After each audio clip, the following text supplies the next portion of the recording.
Wo- In a world on fire, or some like it hot, why is it that we struggle to realize how close we are to disaster?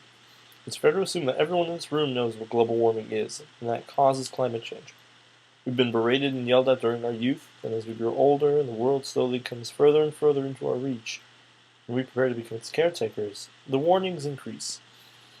We must not treat our planet the way previous generations have. Yet, as a bonus struggle, we must clean up their mess, and our generation and the generations after will suffer. This is a wake-up call. It's time for a more direct approach. Let me explain why global warming is, in the words of Bill Nye, the most urgent number one priority we have right now. We are not just facing the sea levels rising or having to deal with warmer summers, we are facing the total eradication of our way of life. The increase of global temperatures due to the output of greenhouse gas emissions will create dramatic landscapes and climate shifts across the planet. It is through our own industrialization that we are destroying the environment. A report picked up by the Nature Journal explained, quote, "In terms of wider policy implications, our theory reiterates a simple message. The more cumulative carbon emissions are allowed to increase, the more global surface warming will also increase." End quote. While the natural process allows for climate change, we are doing almost everything we can to speed it up.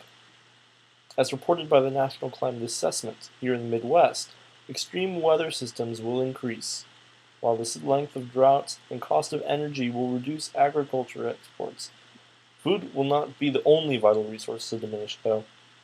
Water will be in large demand, as we continue to pull excessive amounts of water from underground aquifers, which will be unable to replenish their storage in time. The Agawala Aquifer, which provides 80% of the drinking water of the population for the Great Plains and irrigates 13 million acres of land on top, has dropped 13 feet since the 1950s, reported by the EPA. In some areas, the level has dropped 100 to 250 feet. Aquifers are meant to replenish, meaning that this water level should be constantly increasing, not decreasing. Most people, ignoring the future events, claim that there is no present danger due to climate change. While a majority of these issues, those that are the most terrifying in nature, are further down the road. A recent research paper put out by the IPCC, the Intergovernmental Panel on Climate Change, states that an accelerating rise of the seas that is leading to increased coastal flooding and heat waves that have devastated crops and killed tens of thousands of people. This has happened already, and shows the gravity of climate change over time. There is hope, however, small it may be. CBS News reported in this past month a U.S.-China agreement to cut emissions.